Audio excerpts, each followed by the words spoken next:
오늘 말씀의 제목은 축복의 통로입니다. 창세기는 믿음의 족장들의 이야기입니다. 우리는 아브라함부터 요셉에 이르기까지 4대에 걸친 신앙의 가문의 이야기를 우리가 다루고 있죠. 우리는 흔히 믿음의 조상들이라고 이렇게 말합니다. 성경은 그야말로 이 믿음의 조상들에 관한 파란만장하고 스펙타클한 이야기들 우리에게 보여주고 있는데, 결국 성경이 우리에게 이 믿음의 조상들의 이야기를 통해서 말하려고 하는 것은 하나님께서 일하시고 하나님께서 이들의 삶을 통해 역사하시고 모든 것을 주관하신다는 것을 보여주기 위함입니다. 아브라함에 관한 말씀은 창세기 12장에서 25장에 걸쳐서 소개가 되고 있습니다. 그리고 야곱에 관한 말씀은 창세기 25장으로부터 36장에 이르기까지 약 10여 장에 걸친 말씀들이 자세히 기록이 되어 있습니다. 그리고 요셉에 관한 말씀도 창세기 37장에서부터 마지막 50장에 이르기까지 방대한 분량으로 소개하고 있는 것이죠. 한 명이 빠졌죠? 누구입니까? 이삭입니다. 아브라함, 이삭, 야곱, 요셉. 성경을 보면 이삭에 관한 말씀은 24장과 25장에 걸쳐서 2장에 걸쳐 다루고 있는데, 이렇게 생각하는 분 분명히 있을 겁니다. 목사님, 믿음의 조상치고는 2장은 너무 빈약한 거 아닙니까? 빈약합니다. 맞습니다.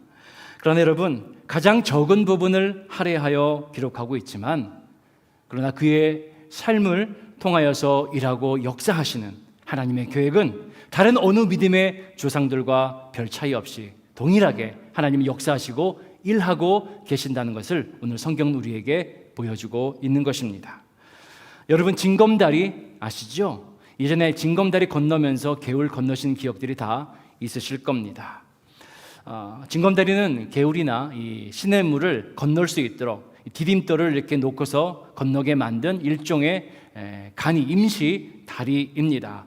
사진이 있나요? 네, 이런 거죠. 다 한번 좀 해보셨죠? 아니, 목사님이 최첨단 테크놀로지 시대에 징검다리가 웬 말입니까? 여러분, 이 대한민국은 정말로 다리를 사랑하는 나라입니다. 대한민국만큼 다리를 좋아하는 나라가 없는 것 같아요. 우리 이 뉴욕과 뉴저지를 이렇게 가르는 허드슨 강 주위로, 맨하탄 주위로 다리가 몇 개 있는지 아세요? 5개 있는 것 같습니다. 우리가 잘 아는 조대리가 옆에 계시고요. 쭉 돌아서 가면은 뭐 있죠? 저 밑에 무슨 다리죠? 맨하탄 브리지도 있고, 윌리엄스버그 브리지도 있고, 또 이제 퀸즈보로 브리지도 있고, 또 하나 뭐죠? 이렇게 하나 더 이렇게 5개, 6개 있는 것 같습니다. 저 위에 타판지 브리지도 있고 한데, 서울 한복판을 가로지르는 한강에 다리가 몇 개 있는 줄 아세요? 무려 31개가 있답니다.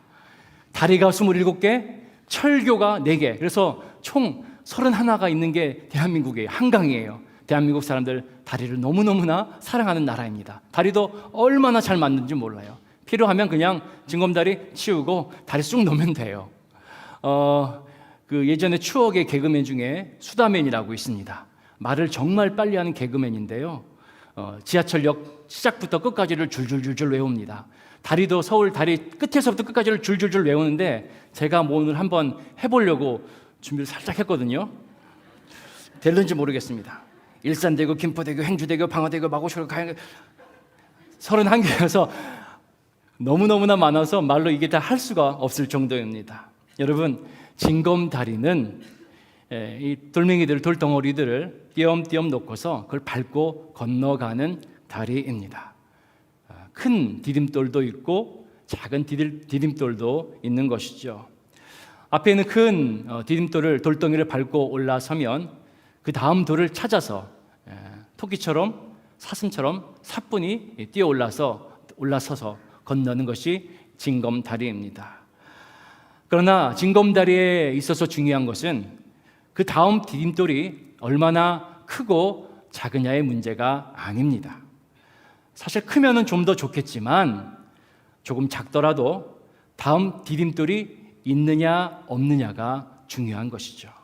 조금 작더라도 그 디딤돌을 밟고 올라선 이후에 또 다시 다음으로 넘어갈 수 있고, 결국에는 그 강을, 개울을 건너는 것이 중요한 것입니다. 이러한 의미, 이러한 맥락에서 볼 때에 이삭의 삶은 성경에 있어서 가장 미미한 부분을 차지하고 있지만 하나님의 구속의 역사와 언약의 성취를 위한 징검다리로서의 디딤돌의 역할을 잘 감당하고 있음을 성경은 우리에게 보여주고 있습니다. 오늘 말씀을 보면 리브가는 아브라함의 조카인 부두엘의 딸이며 이삭의 아내입니다.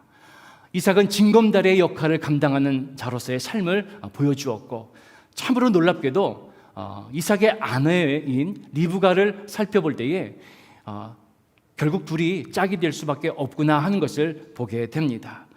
리브가는 어떠한 여인입니까? 이삭의 아내로 들어온 여인입니다. 리브가라는 이름의 뜻은 아름다움이라는 의미를 갖고 있지요. 그런데 이 리브가의 이름의 의미를 좀 더 깊이 거슬러 올라가면은 그 이름 안에는 원어의 그 어원을 살펴보면은 연합하다, 함께하다라는 의미가 들어 있다는 거예요. 이삭은 언약의 징검다리로서의 삶으로 하나님의 언약을 계속 이어가는 다리의 역할을 하였고, 그의 아내 리브가 또한 그의 이름의 그 근원처럼 연결하고 하나님의 언약을 이어가는 자로서의 가정을 이루어갔던 여인이 바로 리브가 그리고 이삭이었던 것입니다. 얼마나 놀랍습니까? 하나님의 계획과 하나님의 섭리가 참으로 오묘하고 놀랍다는 것을 발견할 수 있습니다. 본문의 19절의 말씀을 보면 아브라함의 아들 이삭의 족보는 이러하니라. 아브라함이 이삭을 낳았고, 20절 이삭은 40세에 리브가를 맞이하여 아내를 삼았으니, 하나님께서는 특별히 하나님이 말씀하신 대로, 하나님께서 약속하신 대로 그 언약을 이루어가는 하나님인 것을 우리는 보게 됩니다. 특별히 아브라함에게 창세기 25장 11절 말씀을 통하여서 아브라함이 죽은 후에 하나님이 그의 아들 이삭에게 복을 주셨다라는 말씀으로 하나님의 약속과 하나님의 축복은 그의 자녀들에게, 언약의 상속자, 믿음의 상속자들에게 하나님께서 계속 물려주고 이어주고 계심을 또한 볼 수 있습니다. 모든 것이 하나님의 섭리, 하나님의 주권 가운데 있음을 말씀하고 있는 것이죠. 얼마나 아브라함에게 많은 자녀들이 있었습니까? 그의 몸종에게서 난 이스마엘 아들도 있었고요, 또 지난주 말씀 나눈 것처럼 후처에게서 낳은 6명의 자손들과 그 자손의 자손들이 있었고, 또 그의 아내 사례로부터 얻은 이삭도 있었고, 많은 자녀들이 있었지만 여러분, 하나님이 말씀하신 약속의 방향은 누구였습니까? 이삭이었다는 거예요. 그러므로 여러분, 우리 믿음의 사람들은 하나님의 약속의 방향이 무엇인지 하나님의 음성에 귀를 기울이는 자들이 되어야 할 것입니다. 하나님께서 말씀하시는 복의 통로가 어느 쪽인지를 잘 귀를 기울이면서 신앙생활을 해야 됩니다. 많은 길이 있습니다. 그러나 내가 선택하는 통로가 아니라 하나님이 원하시고 하나님이 계획하시고 뜻하신 통로를 잘 듣고 분별할 수 있는 것이 복된 믿음의 사람인 것입니다. 그런 의미에서 아브라함은 또한 이삭은 하나님의 축복의 통로의 삶을 살았던 것입니다. 그리고 하나님께서는 이렇게 말씀하시죠. 너의 선택이 아니라 내가 너에게 말한 너의 몸에서 나온 상속자라야 언약의 상속자, 믿음의 상속자가 될 것이다. 여러분, 하나님 말씀에 점점 귀를 기울이며 사는 저와 여러분이 되기를 축복합니다. 다른 말로 하면 하나님의 말씀을 잘 듣고 하나님의 축복의 통로의 삶을 살아야 된다는 것입니다. 어떤 한 개인이 한 개인을 만나서 내가 받은 복을 다른 이에게 전해주고 주고 받는 그런 차원을 의미하는 것이 아닙니다. 하나님께서는 아브라함을 택하여 부르셨고 그 한 사람을 택하여 부르실 때에 그를 통하여 그의 자손을 통하여 자손의 자손을 통하여 하나님이 이루실 꿈과 비전을 말씀하신 것을 주목해야 합니다. 하나님께서는 그 가정을 택하시고 가정을 통하여서 하나님의 축복의 통로로 사용하고 계신다는 것입니다. 할렐루야. 하나님은 우리의 가정이 축복의 통로가 되기를 원하십니다. 언약의 통로로 쓰임받기를 원하십니다. 그래서 아브라함은 그의 가정이 하나님 앞에서 언약과 축복의 통로로 쓰임받기 위해 믿음을 지키고 최선을 다하는 삶을 살았던 것을 우리는 말씀을 통해 볼 수 있습니다. 노년에 이르기까지, 사실 노년에 아주 노년에 이르기까지 자녀가 없는 가운데서도 그는 가정을 지키기 위하여서, 믿음을 흔들리지 않는 가정이 되기 위해서 끝까지 하나님만 바라보고 신뢰했던 것을 알 수가 있습니다. 여러분, 요즘 옛날에는 여인이 자식을 못 낳으면 소박을 맞기도 하고, 요즘에는 그렇게 되면은 이혼 사유가 된다고 하는 이야기도 있는데, 아브라함은 그 어떠한 상황과 문제 속에서도 흔들리지 아니하고 주신 약속을 붙들고 믿음으로서는 가정이 되기 위하여서 끝까지 견디고 나아갔던 사람이었습니다. 또한 하나님께서 그렇게 주신 언약의 아들, 믿음의 상속자 이삭을 얻었을 때에도 이제 그 자녀가 다시 한번 하나님의 약속을 이어받아 복된 축복의 통로가 되는 가정이 될 수 있도록 며느리를 맞을 때에도 신경 쓰는 작업을 했던 것을 우리가 알게 되죠. 그냥 아무나 며느리를 맞은 것이 아니었습니다. 이방의 여인들, 세상의 문화와 우상들을 가지고 있던 그 여인들을 불러온 것이 아니라, 그 며느리로 삼은 것이 아니라 리브가라는 여인을 삼았는데, 사실 리브가를 잘 살펴보면은 아브라함의 먼 친족이었던 것입니다. 무슨 말일까요? 하나님의 말씀 안에, 신앙의 울타리 안에 있는 여인을 잘 선별해서 이삭이 믿음의 가정을 잘 꾸릴 수 있도록, 결국에는 축복의 통로가 되는 가정이 될 수 있도록 그의 생애 마지막 순간까지 최선을 다하고 믿음을 지키는 사람이었던 것입니다. 할렐루야. 얼마나 많이 기도했겠습니까? 이 작업을 끝까지, 죽는 그 순간까지 감당하기 위해서 얼마나 많은 기도를 했겠느냐 하는 것이죠. 사랑하는 여러분, 가정을 귀하게 여기는 여러분들 되시길 축복합니다. 여러분의 가정이 하나님의 축복의 통로, 언약의 통로로 잘 세워질 수 있도록 하나님 앞에 기도하는 여러분 되시기를 축복합니다. 가정은 축복의 통로입니다. 하나님께서 가정을 통해 일하시고 하나님의 일들을 이루어 가시기를 원하십니다.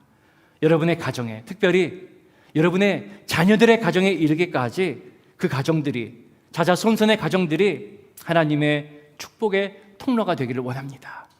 그것을 위해서 여러분들 날마다 기도하시는 여러분 믿음의 가정들이 되십시오. 저를 한번 따라해서 받아주시면 감사하겠습니다. 우리 집은 축복의 통로다. 우리 집은 언약의 통로다. 할렐루야. 그런 믿음의 모든 가정들 되시기를 축복합니다. 제가 이 말씀을 드린 것은 여러분들이 복받고 잘 먹고 잘 살라고 기복적인 신앙을 격려하기 위해서 드린 말씀이 아닙니다. 여러분의 가정을 통하여서 하나님께서 하시고자 하는 그 일들이 여러분의 가정들을 통하여서 흘러갈 수 있도록 그러한 통로의 사명을 감당하는 가정이 되라는 것입니다. 하나님의 꿈과 비전, 이 말세의 지마를 향하여 가는 이 시대 속에서 우리의 가정을 통하여서 하나님의 꿈을 이루어가는 역할을 감당하는 통로, 축복의 통로가 되라는 것이죠. 세상의 가정은 딱 두 가지로 나눌 수 있을 것입니다. 축복의 통로의 사명을 감당하는 가정과 또한 걸림돌이 되는 가정이 있을 것이죠. 여러분, 여러분의 가정은 어떠한 가정입니까? 하나님께 귀하게 쓰임받는 축복의 통로로 준비되는 가정들 되시길 바랍니다. 말씀드렸듯이 우리의 가정, 그리고 우리의 자녀들의 가정, 자녀와 자녀들의 가정에 이르기까지 하나님의 복의 통로가 될 수 있도록 여러분, 아브라함과 같이 하나님 앞에 사명 감당하는 삶을 살아야 할 것입니다. 그래서 사단은 이러한 하나님의 꿈과 비전을 망가뜨리기 위해서 오늘도 우리의 믿음의 가정들을 흔들고 무너뜨리려 하고 있습니다. 오늘 가정 안에 이혼의 문제가 얼마나 심각한지 모릅니다. 사단은 가정을 분열하게 만듭니다. 믿음의 가정들이 깨어지게 되어서 하나님의 귀한 사명을 감당하지 못하게 하고 하나님의 축복의 통로, 언약의 통로로서의 역할을 감당하지 못하도록 우리의 가정을 지금도 흔들고 있는 것입니다. 우리 가정 안에 동성애의 문제가 들어오고 있습니다. 하나님이 말씀하신 남자와 여자가 한 몸이 되어 연합하여 가정을 이루고 하나님의 나라를 이루어가는 그 하나님의 진리를 다 망가뜨리고 흔들고, 지금 이 세상에는, 또 교육계에는, 우리 세상에는 이 동성애의 문제가 들어오고 있습니다. 가정이 하나님의 말씀 위에 세워진 가정이 아닌 세상의 방법으로 가정을 세워가고 있습니다. 또 하나 사단은 오늘도 우리 믿음의 가정들뿐만 아니라 교회를 흔들고 넘어뜨리고 있습니다. 하나님의 진리를 왜곡합니다. 요즘 종교다원주의라고 하죠. 종교 혼합주의라고 합니다. 세상의 많은 것들을 교회에 들어와서 다 하나 되고 얼마나 멋있습니까? 얼마나 좋습니까? 모든 것이 하나 되고 연합하고 품어주고, 그러나 사랑하는 여러분, 하나님의 진리는 세상의 그 어떤 것과도 섞을 수 없는 변함없는 영원한 생명의 진리인 것을 믿으시길 바랍니다. 하나님의 말씀 위에 우리는 이 진리들을 세워가고 믿음을 지키며 살아가야 합니다. 종교다원주의, 종교 혼합주의, 그리고 인본주의와 여러 가지 뉴에이지, 이 모든 것들의 목적이 무엇입니까? 분열입니다. 사단은 가정을 분열하게 하고, 사단은 오늘도 이 땅의 교회들을 분열하게 만들고 깨어지게 하기 위해서 계속 흔들고 있는 겁니다. 물질 만능주의 예외가 아닙니다. 하나님보다 더 사랑하는 세상의 많은 것들을 우리의 삶에 자꾸 가져오고 있습니다. 우상을 세우는 것이죠. 목적이 무엇입니까? 하나님으로부터 멀어지게 하는 겁니다. 하나님으로부터 분리가 되게 하는 것입니다. 분열하게 하는 것입니다. 이것이 바로 오늘 사단이 우리 믿음의 가정들과 교회를 흔드는 사단의 공격이 되는 것입니다. 참으로 감사한 것은 우리 프라미스 교회가 사단의 그 어떠한 도전과 시험에도 이겨낼 수 있는 강력한 영적인 DNA가 있는 것이 얼마나 감사한지 모릅니다. 우리 교회에 흐르는 5가지 영적인 DNA가 있습니다. 아버지 신학입니다. 하나님이 우리의 아버지 되심. 여러분, 하나님 우리의 아버지 되실 때에 무엇이 두렵습니까? 두려울 것이 무엇이 있습니까? 이 믿음으로 굳건히 서는 여러분 되시길 축복합니다. 하나님 우리의 삶의 아버지 되시고 주인이 되십니다. 우리는 오순절 교회입니다. 2000년 전에 오순절 마가의 다락방에 임하였던 성령의 역사가 오늘 우리의 삶 가운데, 교회 가정 가운데 임하는 것을 믿고 성령의 충만함을 구하고 그 능력으로 사역 감당하는 교회가 우리 프라미스 교회와 각 가정들인 줄 믿습니다. 우리 교회는 헌신과 희생으로 섬기는 DNA를 밑에 깔고 가는 교회입니다. 사단이 이런 교회를 결코 흔들 수가 없을 것입니다. 우리 교회는 414의 영적인 선교의 사명을 감당하는 교회입니다. 혼탁하고 어두운 이 시대 가운데에 분명하게 주신 마지막 세대 어린 영혼들을 살리고 다음 세대를 준비하는 분명한 선교의 사명을 주셨고, 우리 교회는 이 DNA를 가지고 힘차게 전진하는 교회인 것입니다. 우리 교회는 하나님의 영광과 교회의 유익을 위하여서, 성도들의 기쁨을 위하여서 화목하고 하나 되는 교회라는 영적인 DNA가 있는 교회입니다. 결코 사단이 우리 교회와 우리 믿음의 가정들을 쉽게 넘어뜨릴 수 없을 것입니다. 사랑하는 우리 모든 프라미스의 가정들이여, 이 영적인 DNA 위에 굳게 서는 여러분들 되시길 축복합니다. 모든 가정들마다 여러분의 가정에 하나님의 영적인 DNA를 심는 그러한 자들이 되십시오. 사단이 결코 우리의 가정들을 흔들지 못하도록, 공격하고 넘어뜨리지 못하도록 여러분의 각 가정마다 영적인 DNA를 심는 그런 가정들이 되시기를 축복합니다. 결국 가정이 무너지면 하나님의 축복의 통로 하나가 무너지는 것입니다. 교회가 무너지면 하나님의 약속의 통로 하나가 문이 닫히는 것이기 때문입니다. 여러분들, 여러분의 가정을 사랑하고 소중히 여기고 무엇보다 하나님께서 원하시고 찾으시는 축복의 언약의 통로로서의 가정을 날마다 세워가시는 여러분들이 되기를 주의 이름으로 축복합니다. 그런데 여러분, 한 가지 안타까운 사실이 있죠. 이 세상에 문제 없는 가정은 없다라는 것입니다. 혹시 오늘 예배에 참석하신 분들 중에 목사님 우리 집은 염려, 걱정, 근심, 문제 아무것도 없고 평안합니다 하시는 분 계십니까? 부럽습니다. 저희 집에 이제 그 문제들부터 하나씩 이제 늘어놓고 설교를 하자면 아마 설교는 다음 주에 들으셔야 될 겁니다. 우리 가정들마다 너무나 많은 문제들이 있죠. 크고 작은 문제들, 말할 수 있는 문제, 없는 문제들 너무나 많습니다. 물질적인 문제 두말할 것도 없습니다. 건강의 문제로 염려하는 많은 가정들이 있습니다. 자녀들 문제 빼놓을 수가 없습니다. 관계, 자녀들과의 관계뿐만 아니라 부부 사이의 관계 때문에 기도하고 마음 아파하는 가정들도 많이 있습니다. 특별히 안타까운 것은 요즘 젊은 가정들 가운데 불임의 문제, 자녀를 갖지 못한 문제들이 있어서 눈물로 기도하는 가정들도 많이 있습니다. 오늘 말씀을 보면 이삭의 가정도 결코 예외가 아니었던 것을 발견할 수가 있습니다. 21절 말씀, 이삭이 그의 아내가 임신하지 못함으로 여러분 위로받으시길 바랍니다. 축복의 통로였던 이삭의 가정에도 이러한 문제가 있었다는 것이죠. 하나님의 복을 물려받은 이삭의 삶 가운데서도 해결할 수 없는 문제들이 있었다는 것입니다. 세상에 많은 사람들은 문제에 탁 부딪히면 넘어져서 정신을 차리지 못하거나 일어서고도 어디로 가야 될지 갈피를 방향을 잡지 못하는 경우가 많습니다. 특별히 나의 힘으로, 내 힘으로 감당할 수 없는 문제에 부딪혀서 넘어졌을 때에는 정말 그 순간 가정의 행복은 다 사라진 것만 같고 그동안 누렸던 그 웃음은 다 사라지고 가정 안에 어두운 그림자가 드리워지는 것을 느낄 때가 있습니다. 혹시 오늘 아침에 일어나실 때 한숨을 푹 쉬면서 일어나신 분들이 계십니까? 힘내십시오. 하나님께서 오늘 우리에게 새 힘을 주실 줄 믿습니다. 오늘 성경은 많은 내용이 기록되어져 있지는 않지만 이삭이라는 한 사람의 삶을 통하여서 모든 믿음의 가정들을 향한 가장 강력한 메시지를 우리에게 전해주고 있습니다. 문제 앞에서 기도하는 가정이 가장 복된 가정이라는 것입니다. 많은 어려움 앞에서 하나님 앞에 메어 달려 기도하는 가정이 가장 행복한 가정이라는 것입니다. 사랑하는 여러분, 문제를 만났을 때 기도하는 가정이 되시기를 축복합니다. 어려움 앞에서 하나님 앞에 이삭과 같이 메어 달리는 그러한 믿음의 사람이 되시기를 축복합니다.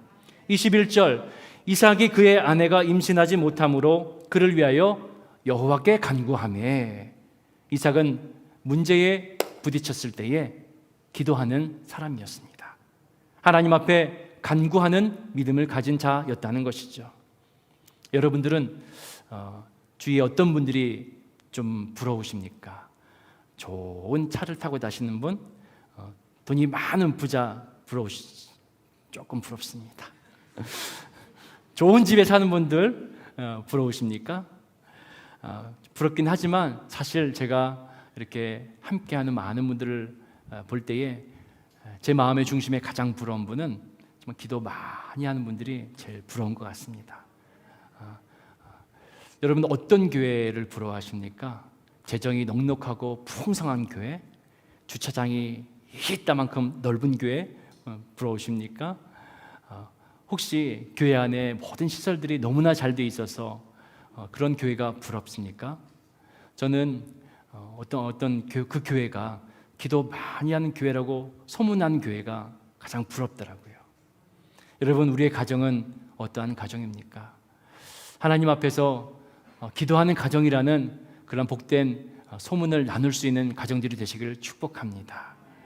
이삭은 그러한 믿음의 사람이었고 이삭의 가정은 하나님의 축복의 통로로 쓰임받게 손색이 없을 만한 기도하는 가정이었던 것입니다. 가장 행복한 가정은 여러분 문제가 없는 가정이 아닙니다. 가장 복된 가정은 문제를 만났을 때 기도하는 가정인 것입니다. 사랑하는 우리 모든 프라미스 가정 여러분, 기도하는 가정으로 날마다 하나님 앞에 서게 되시기를 축복합니다. 빌립보서 4장 6절의 이하의 말씀을 보면 아무것도 염려하지 말고 오직 모든 일에 기도와 간구로 너희 구할 것을 감사함으로 하나님께 아뢰라 말씀하셨습니다. 여러분 가정에 문제 있으십니까? 어려움 있으십니까? 염려하지 마십시오. 우리는 기도할 수 있기 때문입니다. 기도하는 가정이 가장 복된 가정인 줄 믿습니다. 너희가 기도할 때 무엇이든지 믿고 구하는 것은 다 받으리라. 주님께서 마태복음의 말씀을 통해서 우리에게 주고 계십니다. 우리가 잘 아는 말씀, 예레미야 3:3의 말씀, 부르짖으라 내가 네게 응답하겠고 네가 알지 못하는 하나님만이 주실 수 있는 크고 비밀한 일을 보여주시리라 말씀하십니다. 할렐루야, 아멘. 여러분 기도하는 가정이 되시길 바랍니다. 기도하는 믿음의 가정들이 되시기를 축복합니다. 하나님의 응답을 받는 가정들이 되시기를 축복합니다. 가정에 문제가 생기면 우리는 먼저는 서로를 탓하고 비방하지요. 어떤 때는 너무나 답답하고 마음이 그래서 하나님 앞에 불평하고 원망하는 때도 있습니다. 이삭은 아들을 얻기까지 20여 년의 세월이 흘렀습니다. 그의 아버지 아브람도 마찬가지였습니다. 약속 하나 바라보고 열심히 살았지만 아들을 얻기까지 25년의 세월이 걸렸던 것을 볼 수가 있습니다. 여러분 얼마나 기다릴 수 있습니까? 여러분 믿음의 기도는 끝까지 하나님을 신뢰하는 것입니다. 믿음의 기도는 끝까지 인내하고 하나님 앞에 무릎을 꿇는 것입니다. 여러분 이러한 기도의 사람들이 되십시오. 오늘의 가정의 위기를 많이 세상의 사람들은 말하곤 합니다. 가정의 위기, 여러분 무엇이 가정의 진정한 위기입니까? 저출산, 이혼율의 증가, 성 정체성의 혼란, 그리고 경제적인 빈곤, 여러 가지 자녀들과의 문제, 진로의 고민, 여러 가지 그런 문제들입니까? 아닙니다, 여러분. 가정의 진정한 위기는 가정이 기도의 능력을 잃어버리고 하나님 앞에 무릎 꿇고 기도하는 것을 잃어버리는 것이 가정의 가장 위기인 것을 깨닫고 오늘 하나님 앞에 기도의 가정으로 우리의 가정을 하나님 앞에 올려드리는 모든 복된 프라미스 가정들이 되시기를 축복합니다. 21절 말씀을 보면 이삭이 그의 아내가 임신하지 못함으로 그를 위하여 여호와께 간구하매 여호와께서 그의 간구를 들으셨으므로 임신하지 못함으로 문제가 찾아왔다는 것입니다. 간구하매 하나님 앞에 엎드려 기도했다는 것입니다. 그의 간구를 들으셨다. 하나님께서 응답하셨다는 것입니다. 하나님은 모든 작은 신음에도 귀를 기울이시고 믿음의 사람들의 기도, 믿음의 가정의 기도를 들으시는 하나님인 것을 분명히 말씀하십니다. 하나님을 끝까지 신뢰하고 기도한 자들이 되시기를 축복합니다. 하나님을 신뢰하십시오. 끝까지 기도하십시오. 기도 응답이 없는 것은 여러분 하나님께서 응답하지 않으셔서가 아니라 우리가 그 응답을 받기까지 끝까지 인내하고 기도하지 않기 때문입니다. 하나님을 신뢰하지 못하고 기도의 자리에서 떠나기 때문이라는 것이죠. 여러분 가정에 기도의 자리를 지키십시오. 저희 어머니를 돌아보면은 늘 집안에 기도한 자리가 있으셨습니다. 제가 학교 갔다 와서 좀 피곤해서 자고 있으면 어디서 막 시끄러운 소리가 들려요. 기도하고 계시는 거예요. 그때는 모르고 막 짜증을 냈어요. 조용히 하라고.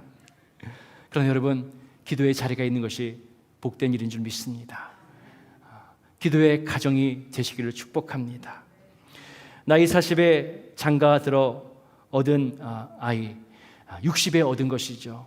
이삭은 그의 자식을 얻었을 때가 60이라 성경은 말합니다. 26절을 볼까요? 리브가가 그 아들을 낳을 때에 이삭이 60세였더라. 20절 말씀에 이삭이 40세의 리브가를 맞이하였기 때문에 딱 20년이 되는 것이죠.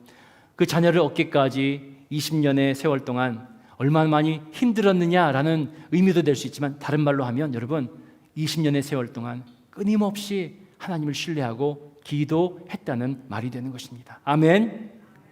20년간 하나님 앞에 원망하지 아니하고 신실한 마음으로 하나님 앞에 기도했다는 거예요. 여러분 우리가 그런 믿음의 가정들과 우리 기도의 사람들이 되어야 하지 않겠습니까? 아까 저 처음에 영상을 보면서 우리 권사님들 기도하시는 것을 보면서 정말 나도 저렇게 기도해야겠다. 우리 가정들이 우리 기도의 어머니 아버지들의 기도를 물려받아서 저런 기도를 우리가 해야 되지 않느냐라는 마음이 제 마음속에 올라왔습니다.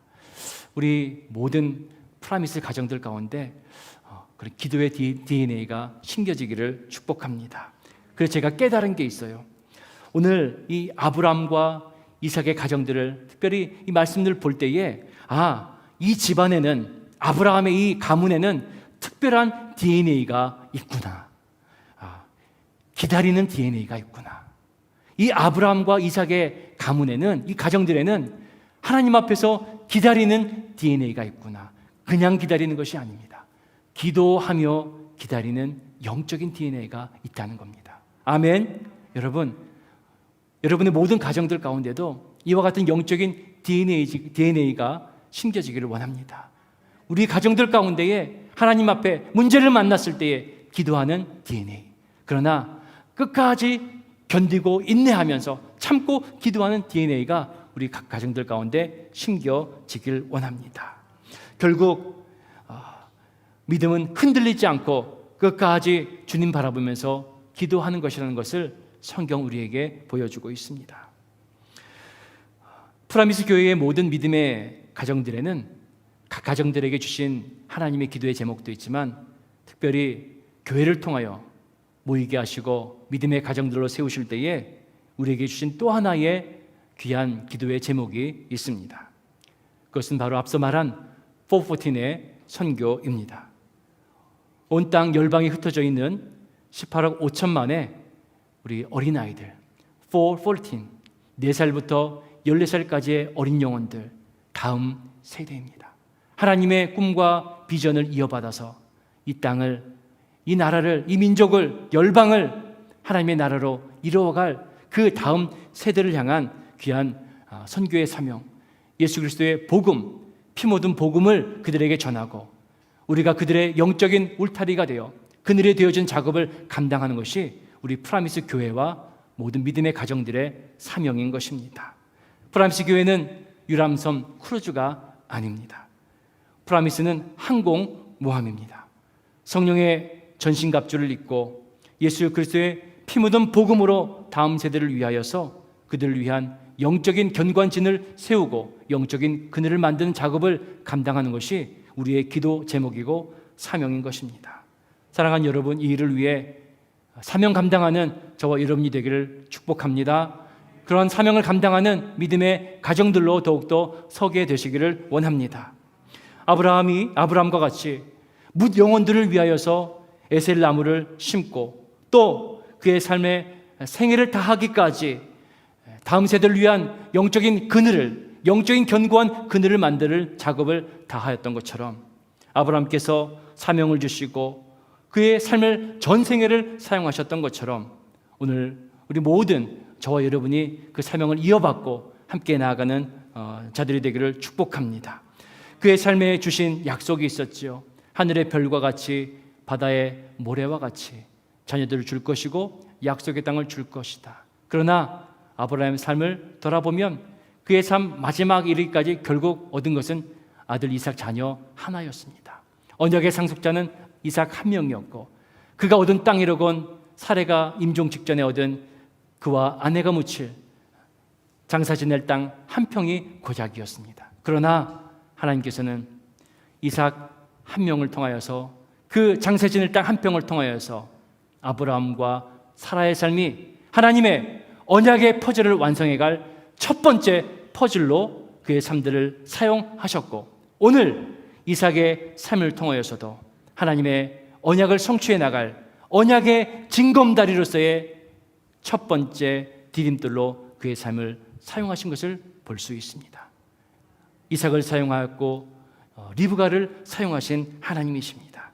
그리고 이제 우리가 바로 하나님께서 계획하시고 꿈꾸시는 하나님의 꿈과 비전, 교회와 가정을 통하여서 이루어 가실 하나님의 그 꿈과 비전을 이루기 위한 영적인 징검다리의 삶으로 우리를 부르시고 계시다는 사실을 오늘 이 시간 주 앞에 헌신하고 다짐하고 나아가는 우리 모든 성도님들이 되시기를 축복합니다.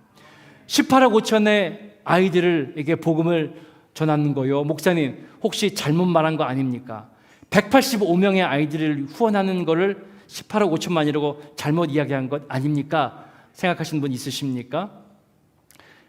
여러분, 한 번의 축구 선교와 한 번의 뮤지컬 히즈라이프 문화 선교를 감당하기 위해서 때로는 적게는 수십만 불, 많게는 100만 불이 넘는 재정이 필요할 때도 있습니다. 그러나 지난 10여 년을 돌아보면 하나님께서는 한순간도 빼먹지 않으시고 이 일을 감당케 하셨던 것을 볼 때에 여러분, 이 일은 결코 교회의 능력이나 우리의 그 어떠한 힘과 능력도 아닌, 재정으로도 아닌 하나님께 주시는 기도의 능력과 성령의 능력으로 감당하는 사역이었던 것을 돌아보게 됩니다. 사랑하는 여러분, 이 일을 감당하는 프라미스 교회의 영적인 승조원들이 되시기를 축복합니다. 나 하나 선교한다고 목사님 18억 5천만의 티라도 납니까? 티도 안 날 것 같은데요. 아닙니다. 아브라함과 사라와 이삭과 리브가를 통해서 보여주셨던 것처럼 그들이 언약의 첫 번째 퍼즐이 되고 언약의 징검다리의 첫 번째 디딤돌로 사용되어졌고, 이제 우리가 두 번째, 세 번째 퍼즐, 네 번째, 다섯 번째 언약의 징검다리가 되고, 이제 우리 다음 세대가, 우리의 자녀들의 가정이 그 다음을 이어갈 믿음의 가정들로 세워지게 하실 것입니다. 이 일을 위하여서 기도하는 믿음의 가정들이 되십시다. 이 일을 위하여서 하나님 앞에 쓰임받는 축복의 통로가 되는 가정들이 되시기를 주의 이름으로 기원을 드립니다.